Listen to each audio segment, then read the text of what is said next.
Hi everyone. So this is going to be the lab video recap of the text mining lab. And so what I want to show you today is basically how to use RapidMiner to process raw text that's not been, set up into a document term matrix or anything like that. We're basically going to take it from raw text and turn it into something that we can analyze. So the first thing that you need to do actually is download an extension to RapidMiner. So in extensions and marketplace, you should be able to find this text processing. Currently the version is 8.1.0. Looks like it's not been updated in over a year, so maybe that's going to continue to be stable. And so you need to make sure that you choose this. And basically, you can't see it on mine because I already have downloaded it. But what you'll need to do is once you've clicked on the text processing 8.1.0 or whatever version is current at this point, there'll be a button down here that says select for installation, and then after you have checked that, you'll be able to click install one package.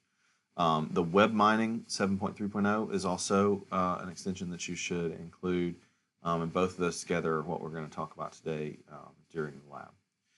Okay, so this one and this one are what you're going to want. Again, just check those boxes down here to select for installation and then hit install packages.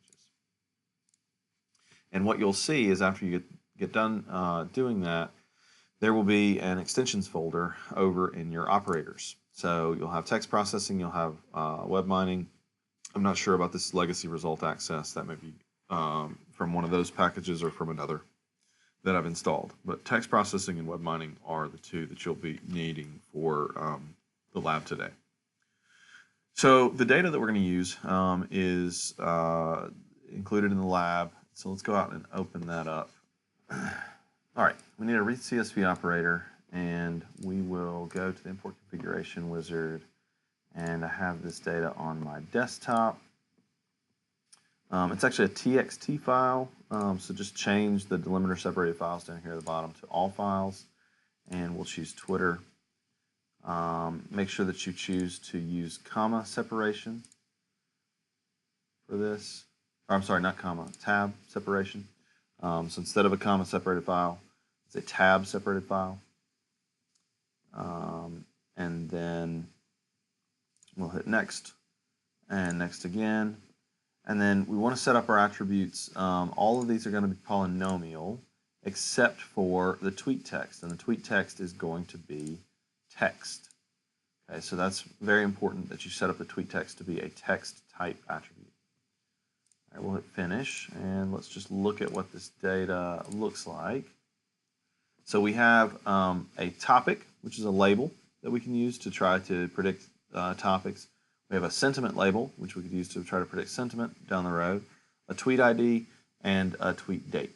So these are all just tweets that we downloaded from Twitter a while back, and they have text of different things. You can see this is obviously a little bit dated, but there are tweets about Apple, Microsoft, I think maybe Google, and they're positive or negative. We're trying to classify all those.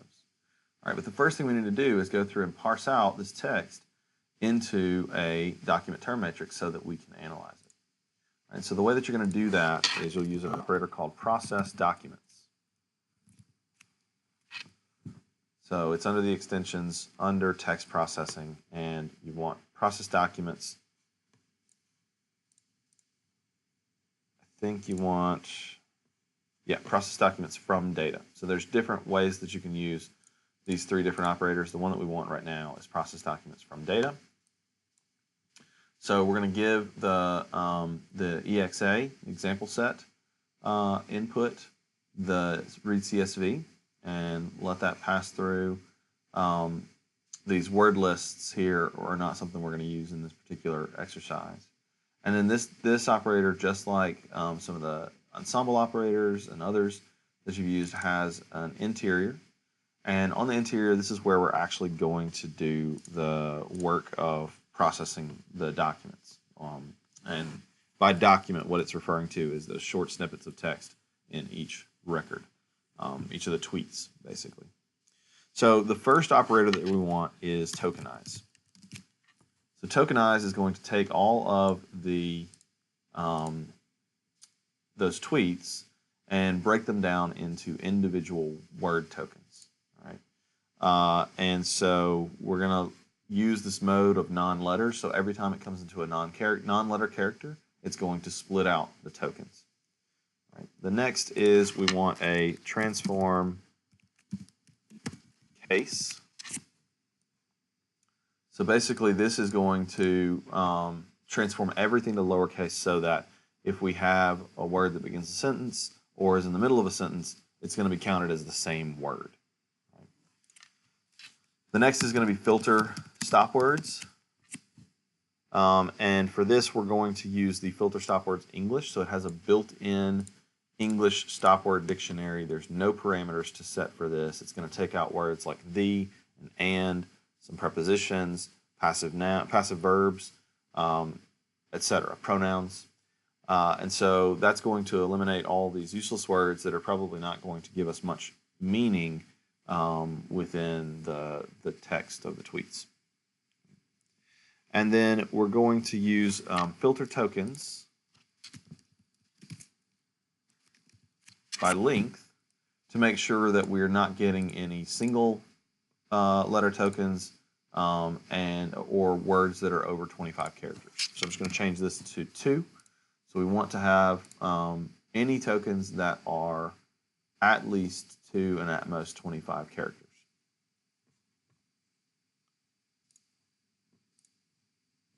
And then we're going to use generate n-grams.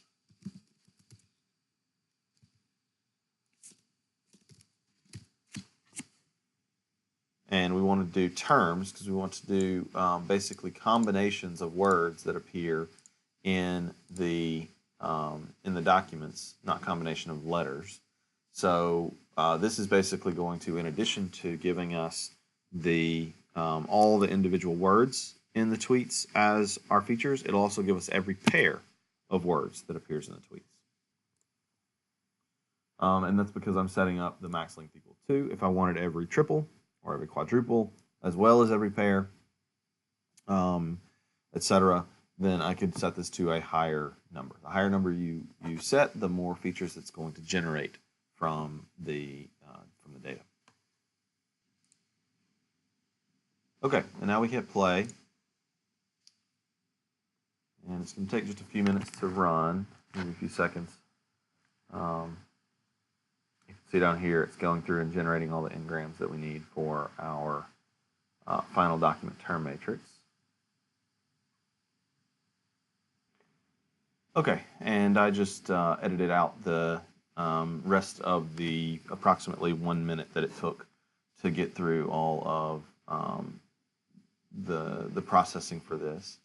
And what you can see now is that we've got our 5,000 rows, and instead of now the tweet text as an attribute, we have each of the individual tokens that existed in the document.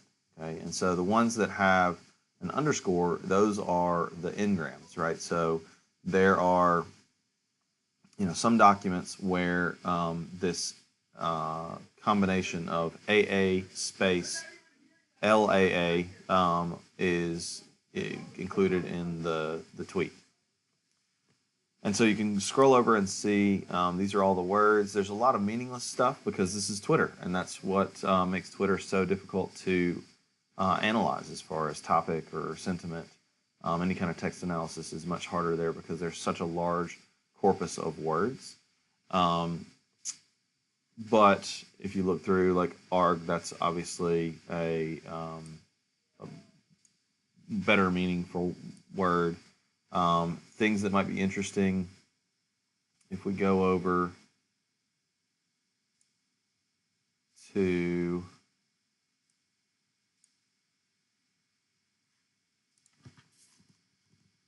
if we didn't remove not as a stop word, which it looks like we may have, that can be a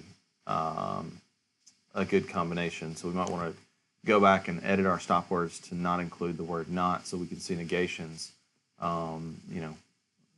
Do not like, etc., that might give us better ideas about the sentiment, specifically if it's sarcastic or negated. So this is all the words that are in our corpus, and now we can use this to make some models and predictions.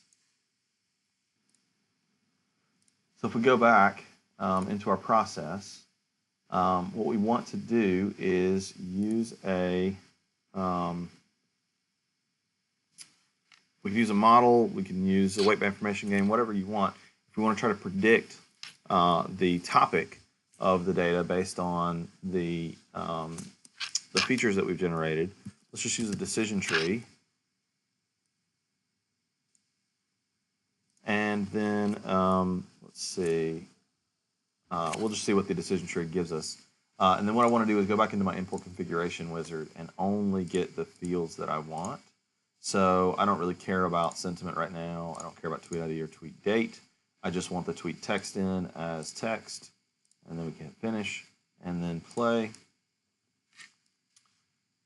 Actually, I don't want to hit play yet. I want to reduce my minimum gain a little bit because we're definitely not going to reach to a 0.1 minimum gain with so many features and so much noise in our data. In fact, I'm tempted to put this as a 0.001, and let's see what happens.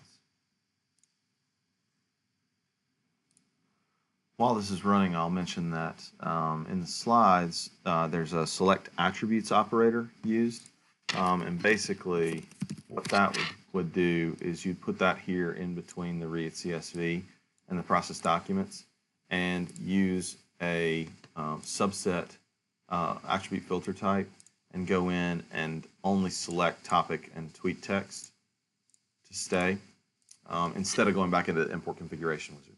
And we would just leave, the tweet ID and the time and all those other things over here instead of just going into the import configuration wizard and removing them.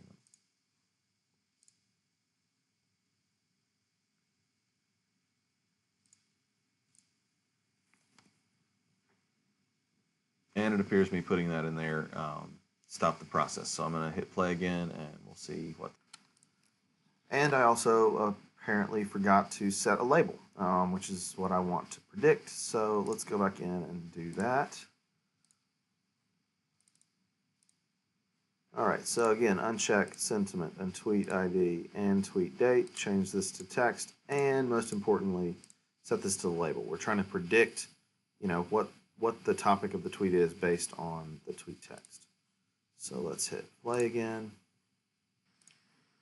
Okay, and then this is the decision tree that we end up getting. I mean, obviously, if we're trying to tackle a topic, and the topic includes some keywords, those keywords are going to be prevalent. So Microsoft, Apple, Google are all pretty prevalent terms in here, but then there are some tweets that don't have any of those terms directly in them. iPhone and other things like that are going to, make it seem more like we're talking about Apple. Android will be more Google. And so all of these, words are weighing into what the topic at hand might be. Right. We can do the same thing with sentiment. So if we go back and change the columns that we bring in, instead of topic, I'll bring in sentiment, leave the rest, change this to text, and change this to label, hit finish. And let's actually put in an apply model.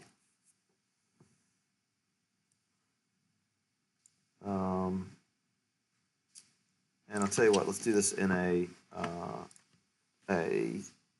split validation context so that we're seeing the training, the test performance, not just the training performance.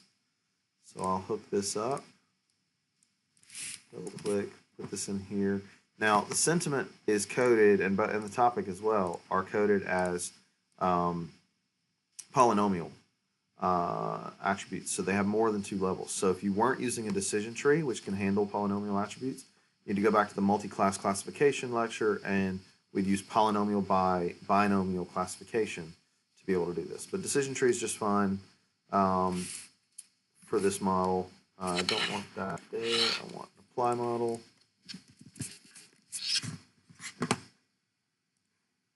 And I want a performance. And you notice we had many thousands of attributes. So what I want to do actually before I make this model is on the training side, I'm going to do a weight by information gain and a select by weights.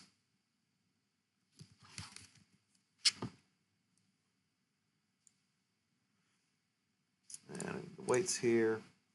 And so the weight by information gain will need no parameters for that. And for the select by weights, I'll just do the top 100 attributes. And that will make our decision tree run faster as well as probably get us better results. And so let's go back and make sure everything's hooked up correctly. We want the model and the data set and the performance.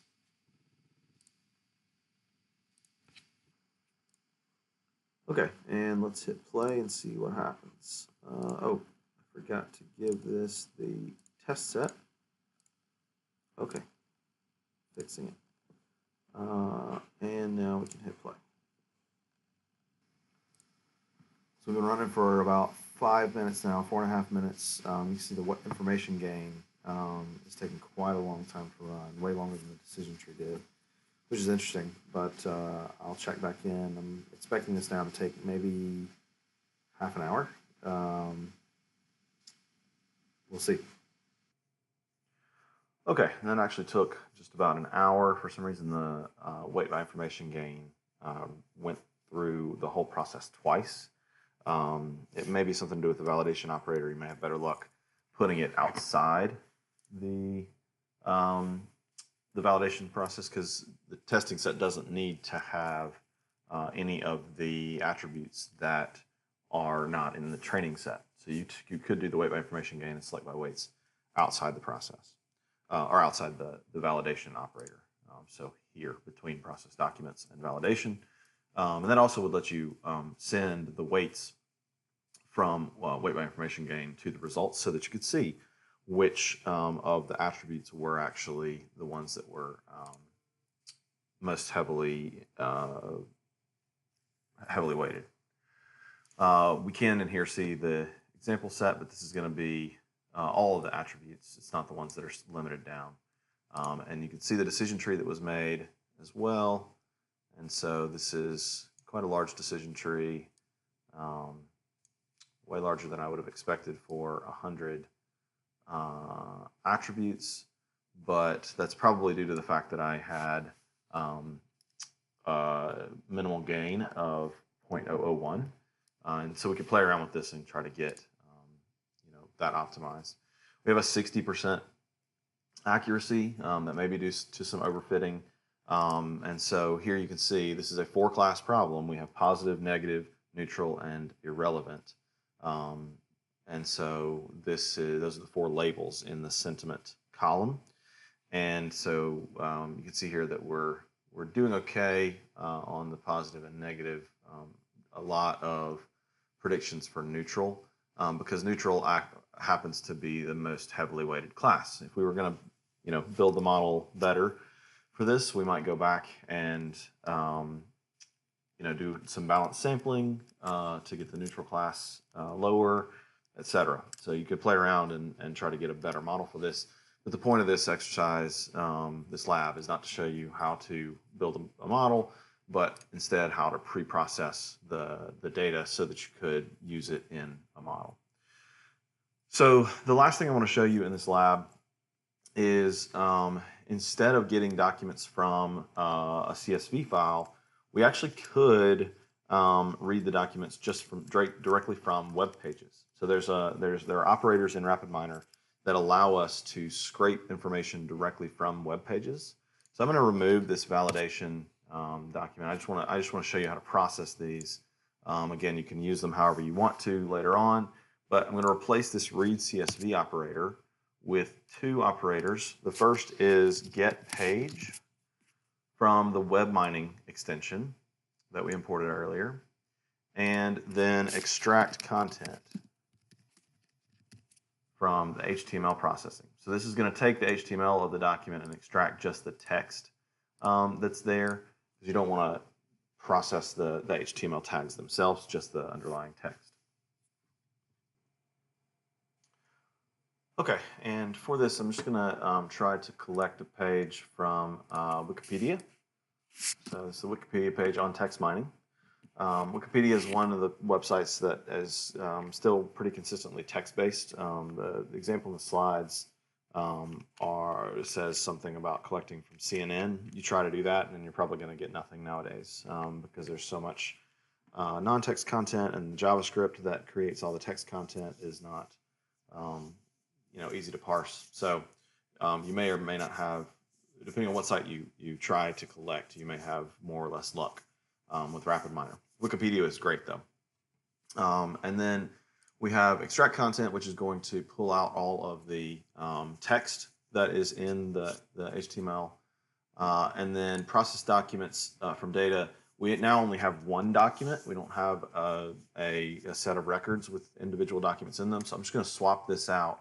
If you right-click in the operator and say replace operator and go to the one that you want to replace it with, I just want to do process documents instead of process documents from data. Click OK. And one thing I want to change here, this vector creation, TF-IDF, as we talked about in class, is relative to how many times a term appears across documents. We can also do term frequency, which is the proportion of times that term appears divided by all words in the document. Term occurrences, which is a count, and then binary term occurrences, which is just whether that term is in the document or not. So I'm just going to change it to term occurrences. And then the last thing I want to do, this is really just going to give us a single line, right? Single record with all of the words that are in that document and how many times those terms appeared. Okay, and I just want to show you before that, if I take this out and just send this over, what the actual output looks like. And so basically it shows just the text in the content of the HTML. I could also take this out and show you what the page looks like. This is going to try to render, and basically it's giving me the HTML content instead of the text content. So that extract text is really, really useful, or extract content. Okay, and the last thing I want to show you is if you want to collect a set of pages by using a crawl from the internet. So basically what you do here is you would go to a single web page using the crawl web operator, and let's just get the Wikipedia main page. Get the URL for that. And I'm going to say max crawl depth. That means that what it's going to do is go out to that page and collect every single link on that page and put it in a list so that we can go out and collect all those pages. If I set it to 2, it would collect all the links on the Wikipedia main page and then all the links on all the pages that are linked to from the Wikipedia main page, which is a huge number of pages. So we're going to keep this at 1. If you wanted to collect further, that's fine, but you should expect it to take a very long time to process. All right, so I'm just going to hit play on this and show you what the list looks like when this comes back. It'll take just a few minutes. I'll pause. Okay, it just took a couple minutes, and so what we got back is a list of all the links that are on the main page of Wikipedia. So what we'll do with that is we will use the get pages operator to go through and collect all those pages and put them into a data set. So I'm going to change the parameter of link attribute on get pages to link, which is the attribute in this list here that is created by crawl web that has the list of links that you want to go and collect. All right, so I'm going to hit play on this. Again, this is going to take a few minutes. I'll hit pause. Okay, and this is what you get from that. Basically, a bunch of information about the request and how long the content is and when the page was modified, the response. But really what we're looking for is the content of the document, which is not really something we can read here. So what we want to do now is go in and add the process documents operator. So process documents from data, because we have a data set that has documents in them. And basically now we'll go in here and we need to do all the things that we did before, tokenize, all that stuff, but we need to start with a extract content. So the only difference here from what we did before is that we have HTML documents and we want to create text documents. So this extract content is just going to take the content out of the HTML and put it into text, like strip out all the HTML tags, and then we'll do the same things that we did before, which we'll need a tokenize and a transform case,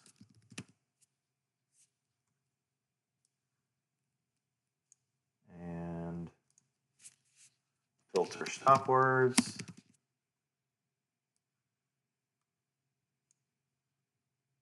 and filter tokens by length. And I'm just going to leave off the generate n-grams. We'll go with unigrams, just single words this time, just to make the process a little bit faster. Because you've already seen how to do the n-grams, you can do them just as well here as you could do otherwise. But I want this to run in a little bit less time. So tokenize doesn't need any parameters changed because we're going to separate our words by non-letter characters. We're going to transform everything to lowercase. We're going to filter the English stop words. There's no parameters for that. And then filter tokens by length. We'll go back and we'll still stick to minimum characters of 2. And now we should be able to play this and get a data set that has all of the, each record is one of the web pages that we scraped. And the content is the other columns are going to be each word that was in that web page and how many times it appeared. Oh, one other quick thing. I mentioned before switching from TF-IDF. We didn't do that the first time we were using process documents from data. Let's do that here. Let's do term occurrences instead of TF-IDF for the measure. And I'll pause and come back when this is done.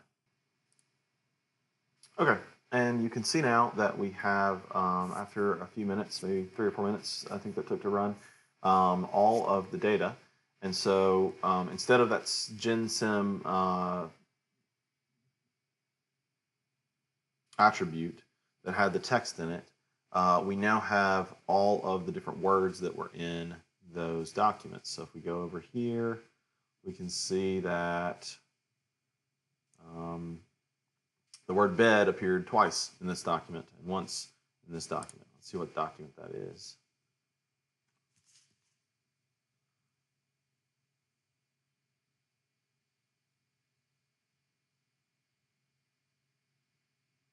Well, it's taking longer than I thought.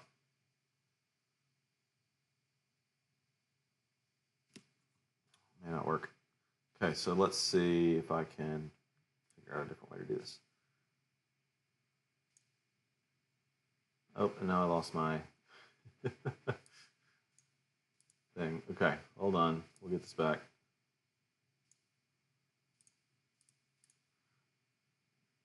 Nope, RapidMiner's crashing on me now. All right, I'm going to pause and come back in just a moment.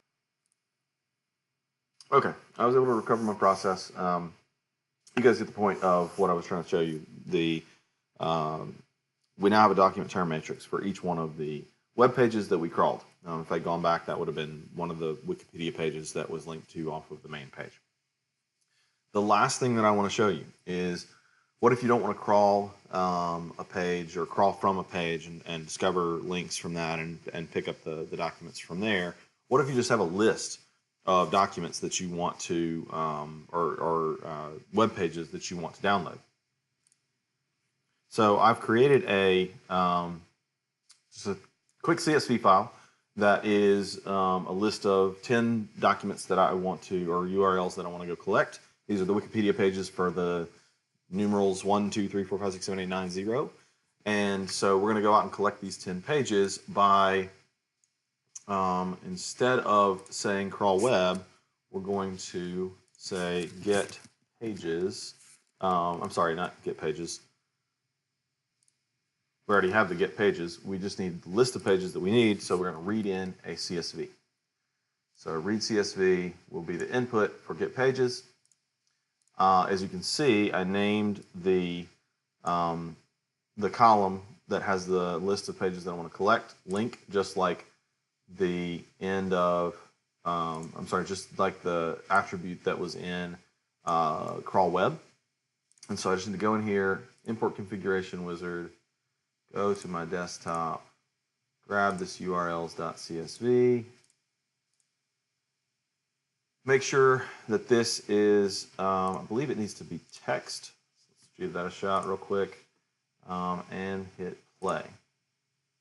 So now it's going to go out and collect all those pages and then process the documents.